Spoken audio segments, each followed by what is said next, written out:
So we will be reading the Krishna book. I don't think that I will take a chance to recognize everyone because I was not here long enough. But I know all these dear devotees always join. I will read a couple of lines to bring up to the speed, and then we will continue. This is the delivery of message of Krishna to the gopis. So gopis are talking. Also, he was so attracted by the beauty of Sri Sita that he converted Shurpanakha, the sister of Raman, into an ugly woman by cutting off her nose and ears. Shurpanakha proposed an intimate relationship with him, and as a Kshatriya, he should have satisfied her. But he was so selfish that he could not forget Sita Devi and converted Shurpanakha into an ugly woman. So before that birth as a Kshatriya, he took his birth as a Brahmana boy known as Vamandev and asked charity from Bali Maharaj. And Bali Maharaj was so magnanimous that he gave him whatever he had. Yet Krishna as Vamandev ungratefully arrested him just like a crow and pushed him down to the Patal kingdom. We know all about Krishna and how ungrateful he is. But here is the difficulty, that in spite of his being so cruel and hard-headed, it is very difficult for us to give up talking about him. Not only we are unable to give up this talk, but great sages and saintly persons are also engaged in talking about him. We gopis of Vrindavan do not want to make any more friendship with this blackish boy, but we do not know how we shall be able to give up remembering and talking about his activities because they are so wonderful. So these gopis are talking to Uddhava. Since Krishna is absolute, his so-called unkind activities are as realizable as his kind activities. Haribol. Saintly person and great devotees like the gopis cannot give up Krishna in any circumstances. Lord Chaitanya therefore prayed, quote, Krishna, you are free and independent in all respects. You can either embrace me or crush me under your feet. Whatever you like. This is the Sistastika, verse number 8. Finally, he says, you may make me broken-hearted by not letting me see you throughout any whole life, but you are my only object of love. This is the mood we need to create, because all is actually in our life, whatever the suffering and happiness is, that due to our own karma. It's not that Krishna is intervening or giving you any difficulty. We deserve this because we acted impulsively. So we have to suffer for the reaction. But Krishna is so kind that he made those reactions very easy for the devotees. And whatever he does, even the worst thing, there is a nice, I remember, what is the name of the Gujarati Mahavishnu Swami. So he was telling that, the one king, so he was going into the market and the time was reaching that he has to leave this world. And those Yamarajas, they are waiting for the king. But he was in the marketplace, far from the distance that he need to get killed. So it says that one time those Other story was like, so they one time something happened. I think somebody cut his finger or something. So this king was feeling so bad that he used lose one of the finger or something. But at the same time, then some of these people, they wants to do the sacrifice, and they were looking for the man. So they captured the king, and they were gonna, offer him as oblations. So the king was then, when his finger was cut, he was lamenting. Oh, why Krishna did this? He cut off my finger. He didn't care about me. And then, when these people were looking for the sacrifice, they captured the king. And he was feeling so much in pain that they are going to sacrifice him. But then, before they sacrifice, there is a rule that you have to have a complete body of that person. So when they really look into the body of a king, they found that their one finger was missing. So they cannot sacrifice him. So then they released the king. So then the king became so happy. Oh, Krishna is so kind. He took away my finger, so it saved my life. So it's very difficult to understand the reactions and actions of Krishna, how he dealt with us. In all circumstances, we should convince that he always do better for his devotees. That's the bottom line. So Gopi is saying Krishna is absolute. His so-called unkind activities are realizable as his kind activities. We see in the example of the king. Saintly person and great devotees like the gopis cannot give up Krishna in any circumstances. This is the mood we should carry. No matter what it happened, this one life, like Prabhupada tell Bhakti Charu Swami Maharaj, just give, you have used your enjoyment, so many life in this material world, just dedicate one life. And Bhakti Charu Maharaj shows by his practical example that despite the COVID situation, everybody, I think, instructed Bhakti Charu Swami Maharaj not to come to Florida because it was full-blown COVID at that time. But Bhakti Charu Maharaj never deviated from his mission. He came and he happily left this world. So that dedication must be there in our life to attract Krishna's attentions. And just see, just by following the instructions of Prabhupada, Bhakti Charu Maharaj received the eternal association of dear Srila Prabhupada with Tamal Krishna Maharaj. They were the one who was working together at the end of Srila Prabhupada's final pastimes.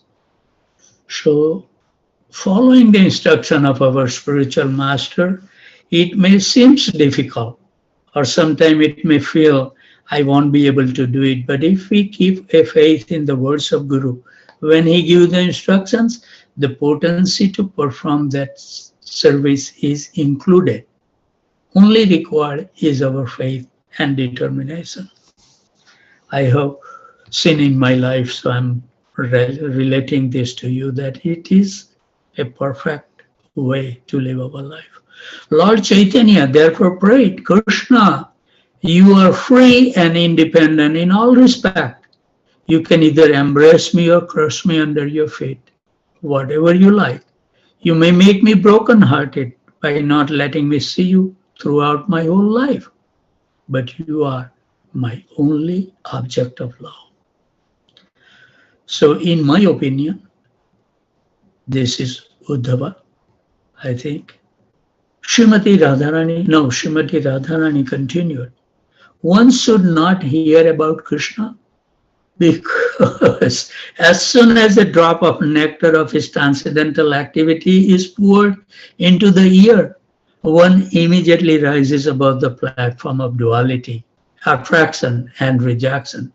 That's what it happened. If we sincerely hear it, the message of Krishna, or if we hear each syllable of the Hare Krishna Mahamantra nicely, this is what will happen. We will automatically lose the interest on those temporary things which only give misery in our life. Haribol. Being completely free from the attractions of material attachment, one gives up the attachment for this material world, family, home, wife, children, and everything which is materially dear to every person. Maharaj Pariksit is the wonderful example. He was an undisputed kingdom he had. He had a vast treasury, unlimited money, elephants, armies, everything what we need. Maharaj Pariksit, he has a kingdom. But it says, just by the attractions of the words of Krishna, Pariksit Maharaj becomes so attached with the message of Krishna. The deep-rooted material attachment he was able to give up.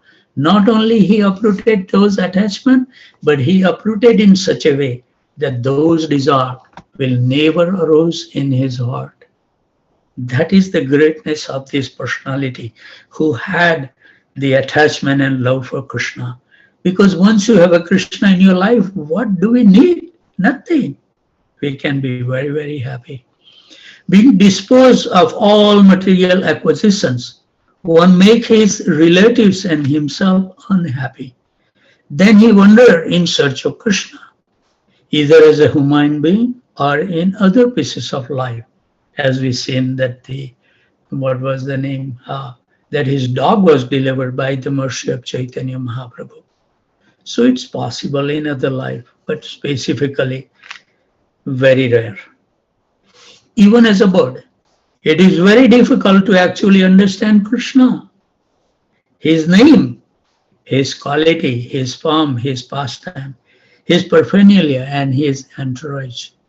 We see that I was really nice.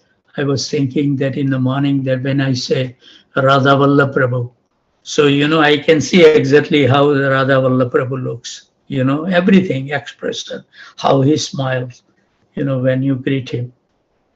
But when it comes to Krishna, we have no connections with beautiful form of Krishna and his name.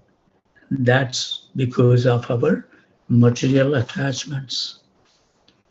This is something very profound. Any material, you name them, you can see them. But as far as Krishna is concerned, we cannot see him. It just remains a word, Krishna, Haribol. So then the soul, he wanders in search of Krishna. It is very difficult to understand everything about Krishna, his name, his quality, his form, his pastime, his paraphernalia, and his entourage. This is Srimati Radharani is giving us the instruction. And Srimati Radharani continued to speak to the black messenger of Krishna. What did she say? She said, please do not talk anymore about Krishna. It is better to talk about something else. We are already doomed, like the black spotted sea deer in the forest who are enchanted by the sweet musical vibration of the hunter. In the same way, we have been enchanted by the sweet words of Krishna. And again, we are thinking of the rays of the nails of his toe. We are becoming more and more lustful for his association. Therefore, I request you not to talk of Krishna anymore. That's what Radharani says to Uddhava. This talk of Radharani with the bumblebee messenger and her accusing Krishna, and at the same time, her inability to give up talking about him, are symptoms of the topmost transcendental ecstasy called Mahabhav. The aesthetic Mahabhav manifestation is possible only in the person of Radharani and her associates. Great acharyas like Srila Rupa Goswami and Vishwanath Chakravarti Thakur have analyzed this Mahabhav speeches of Srimati Radharani, and they have described the different sentiments such as Udgruna, is found the science of Ujjwal, or the brightest jewel, or love of God. While Radharani was talking with the bee, and the bee was flying hither and thither, it is all of a sudden disappeared from her sight. She was in full mourning due to separation from Krishna and was feeling ecstasy by talking with the bee. But as soon as the bee disappeared, she became almost mad, thinking that the messenger bee might have returned to Krishna to inform him all about her talking against him. Quote, Krishna must have very sorry to hear it, she thought. In this way, she was very much overwhelmed with another type of ecstasy. Like I said, the Brajbasis, before they do any actions, they think about it, meditate on it by remembering Krishna. They will behave like that. They are gonna, when I met with Krishna, I'm gonna do like this. That's how they say. When they meet with Krishna, they enjoy that association, and then they remember everything, how he was talking, how he was looking in the corner of the eyes to the other gopis. All these things they will embrace in their mind and heart. And when Krishna leaves, they again go back and they remember how Krishna dealt with them. This is how they always engage, thinking about this is what we should learn from the Brajbasis. But as soon as bee disappeared, she became almost mad, thinking that the messenger might have returned to Krishna to inform him all about her talking against him. And quote, Krishna must have been very sorry to hear it. So they also even think how Krishna will be thinking by hearing their message. They dwell on it because they know each other's heart. That is the deep relationship in love. She thought, in the same way, she was very much overwhelmed with another type of ecstasy. So in the meantime, the bee, flying hither and thither, appeared before her again. And at that time, Radharani thought, Krishna is still kind to me. In spite of the messenger carrying disruptive messages, he's so kind that he has again sent the bee to take me to him. What a wonderful feelings they carry. This is nothing is happening, but that is how their heart gets churned by those thoughts. Who has the pure love for Krishna? Srimati Radharani was very careful this time not to say anything against Krishna. Haribol. And she said, my dear friend, I welcome you. She said, Krishna is so kind that he has again sent you. Krishna is so kind and affectionate to me that he has sent you back. Repeatedly, they appreciate the actions of Krishna. Fortunately, in spite of your carrying my message against him, my dear friend, you can ask from me whatever you want. This is how we can please these devotees of Krishna. I shall give you anything because you are so kind upon me. You have come to take me to Krishna because he is not able to come here. Haribol. They can see the action of Krishna. He is surrounded by new girlfriends in Mathura, but you are a tiny creature. How can you take me there? How will you be able to help me in meeting Krishna while he is taking a rest there along with the goddess of fortune and embracing her to his chest? See this, now they are deliberating, they are thinking for the future. Never mind, Radharani says, let us forget all this thing about my going there or sending you. Please, let me know how Krishna is faring in Mathura. They're always anxious to know about his activities. Tell me, if he still remembers his foster father Nand Maharaj, his affectionate mother Yashoda, his cowherd friend, and his poor friend like us, the gopis. Haribol. She didn't answer herself. She's so presenting herself as like Krishna, love everyone else.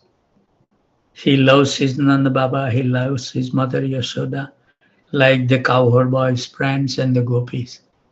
But Radharani feels that he is not loving me. Haribol. This is how the language goes of those dear, affectionate devotees of Krishna. I'm sure that he must sometimes sing about us. He is not saying about singular, about not about her, but all the gopis. We serve him just like maid servants, without any payment. Is there any possibility that Krishna will again come back and place his arms around us? His limbs are always fragrant with the Guru scent. He doesn't need the perfume, but always smell wonderful. Please put all these inquiries to Krishna. Haribol. So Uddhava listening all these things, standing near, and he heard Radharani talking in this way, as if she had become almost mad after Krishna. He was exceedingly surprised at how the gopis were accustomed to think of Krishna constantly in the topmost ecstasy of Mahabhav love. So he had brought a message in writing from Krishna, and now he wanted to present it before the gopis just to pacify them. So the Uddhava said, "My dear gopis, your mission of human life is now successful." This is what the message we want to hear, right? One day, after many, many lives, if Krishna become kind to us to fix our determination to serve him. You are all wonderful devotees of the Supreme Personality Godhead. Therefore, you are eligible to be worshipped by all kind of people. You are worshipable. Haribol. I think let's finish this paragraph.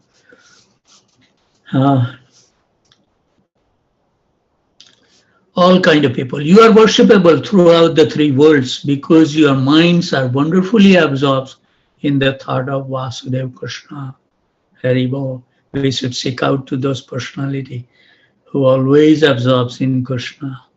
He is the goal of all kind of pious activities and ritualistic performances, such as giving in charity, readily following the austerity of vows, undergoing severe penances, Haribol, and igniting the fire of sacrifice. He is the purpose behind the chanting of different mantras, the reading of the Vedas, controlling the senses and concentrating the mind in meditation. All these are some of the many different processes for self-realization and attainment of perfection of life.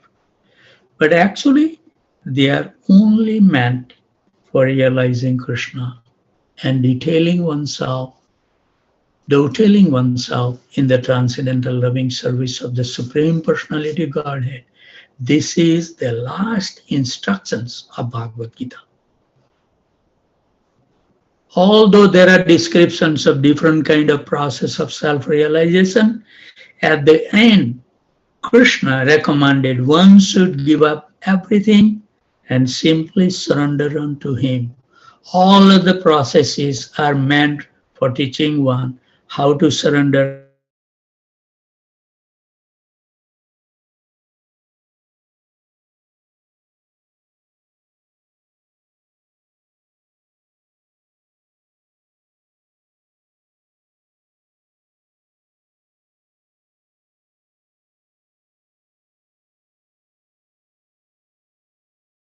steadfastly will awaken the love for Krishna in our life.